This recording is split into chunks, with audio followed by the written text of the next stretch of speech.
Exam form को भरने के लिए सबसे पहले इस वेबसाइट पे जाना है आपको hdsuv.samarth.edu.in पे। उसके बाद ये ऐसे खुल जाएगा, ओके। उसके बाद यहाँ पर क्रॉस कर देना इसे। एनरोलमेंट नंबर और पासवर्ड माँगता है। यहाँ पे आपको अपना एनरोलमेंट नंबर डालना है और यहाँ पे मैं एक स्टूडेंट का एनरोलमेंट नंबर डाल रहा हूँ और यहाँ पे पासवर्ड डाल देना है। अगर आप अपना पासवर्ड भूल चुके हो तो नीचे फॉरगॉट पासवर्ड का ऑप्शन होता है जिस पर क्लिक करके आप अपना नया पासवर्ड बना सकते हैं।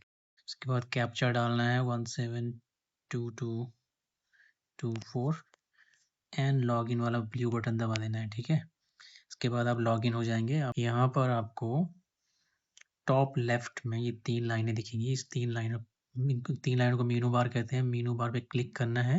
उसके बाद ऐसे बहुत सारे ऑप्शन खुलेंगे। इस ऑप्शन में आपको नीचे जाना है। एग्जामिनेशन के नीचे रजिस्ट्रेशन लिखा है, रजिस्ट्रेशन पे क्लिक करना है। फिर ये 2 चीज़ें आएंगी। इनमें आपको पहला वाला जो बॉक्स है click here for examination form, इस पे क्लिक करना है और फिर ऐसा दिखेगा। उसके बाद आपको यहाँ पे ब्लू कलर में लिखा होगा click here for course selection, इस पे क्लिक करना है और फिर यहाँ पे कुछ इस तरह से आएगा। ये जो बटन है click here to select your courses, यहाँ पे क्लिक करना है। फिर यहाँ पर आपके कोर्सेज दिखना शुरू हो जाएंगे, ये आपको सेलेक्ट करना है। VAC में वैदिक स्टडीज़ आ रखा है। उसके बाद DSC में यहाँ पर 3 मेन कोर्स होते हैं तो DSC 3 होंगे। जैसे पहले DSC में यहाँ पर स्टूडेंट का मैथमेटिक्स है तो मैथमेटिक्स पे क्लिक कर लेगा। सेकंड DSC में स्टूडेंट का फिजिक्स है तो फिजिक्स सेलेक्ट कर देना है। यहाँ पर पहले कन्फर्म कर देना है कि जैसे पेपर का नाम सही लिखा है या नहीं लिखा है, ये भी आपको कन्फर्म करना है। तो ये फिजिक्स थ्योरी और फिजिक्स प्रैक्टिकल का हो गया। उसके बाद तीसरा DSC इसका केमिस्ट्री है तो केमिस्ट्री थ्योरी, केमिस्ट्री प्रैक्टिकल। उसके बाद चौथा है GE में स्टूडेंट का इंग्लिश है तो इंग्लिश प्रोफेशनल राइटिंग, ठीक है। उसके बाद नीचे आएंगे SEC में स्टूडेंट का केमिस्ट्री है तो केमिस्ट्री में यहाँ पर ये वाला है लेबोरेटरी टेक्निक्स। ये सब आपको पता होना चाहिए। गलत कोर्स नहीं भरने हैं। उसके बाद लास्ट में AEC है। AEC में स्टूडेंट का हिंदी है तो यहाँ पे क्लिक करके हिंदी भाषा व्याकरण खंड ब ये डाल देना है और ये सब करने के बाद सबमिट वाला बटन दबा देना है ब्लू कलर का। जैसे हम सबमिट का बटन दबाएंगे ये देखिए सबमिट बटन दबाने के बाद ये सारे कोर्सेज जो हमने सेलेक्ट किए थे दिखा रहा है। इनको एक बार कंफर्म कर देना है फिर से, जो हमने सेलेक्ट किए हैं वो सब यहाँ पे दिखा रहा है या नहीं, या फिर कुछ गलत तो नहीं चूज कर लिया हमने।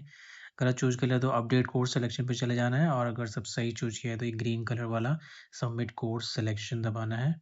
इसको प्रेस करते ही एक मैसेज आएगा कि आपने जो भी कोर्स सेलेक्ट कर लिए हैं उनको एक बार चेक कर लीजिए और अगर आपको लग रहा है कि सब सही है तभी ओके का बटन दबाइए, ठीक है। तो ओके हम दबा देते हैं यहाँ पे और इस तरह से यहाँ पे मैसेज आ जाएगा course submitted successfully, that's it.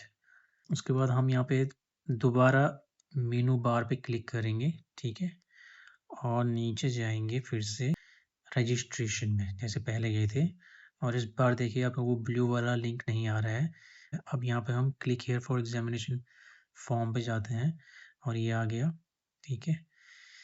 ये वही कोर्स हैं जो आपने सेलेक्ट किए थे। यहाँ पर अब फीस भरने की बारी है। तो कई स्टूडेंट यहाँ इस स्टेप के बाद ये ब्लू कलर का सबमिट बटन दबाते हैं और कहते हैं कि कुछ नहीं हो रहा है, बिकॉज वो जैसे ये 1 2 3 4 जो कोर्स आपने सेलेक्ट किए हैं इसके ऊपर कुछ पूछा जाता है आपसे, वो आप ध्यान नहीं देते। तो यहाँ पे पूछा जाता है नंबर 1 कि आप पर्सन विद डिसेबिलिटीज़ हैं, ठीक है। तो आपको यहाँ पे अगर आपको किसी भी प्रकार की कोई डिसेबिलिटी है तो आप सेलेक्ट कर सकते हैं, अदरवाइज आप नॉट एप्लीकेबल कर सकते हैं, ठीक है। नॉट एप्लीकेबल करते ही नीचे जाके ये सबमिट वाला बटन दबा देना और ये सबमिट का बटन दबाते ही ये देखिए ऐसा हो जाएगा। ये वही कोर्स हैं जो आपने सेलेक्ट किए थे और यहाँ पे फीस आपको दिखा रहा है 960 और ये हरा बटन में क्लिक हेयर फॉर पेमेंट। यहाँ पे क्लिक करने के बाद आप खुद से गूगल पे पर या फिर मार्केट से किसी इंटरनेट शॉप में जाकर अपनी फ़ीस भरा सकते हैं और फीस भरने के बाद ये एग्जामिनेशन का प्रिंट आउट, 2 प्रिंट आउट और जो फ़ीस रसीद अपने फ़ीस जो भरी है ₹960 या जितने की भी, उसकी फ़ीस रसीद की भी 2 कॉपी कॉलेज में जमा करनी होती है।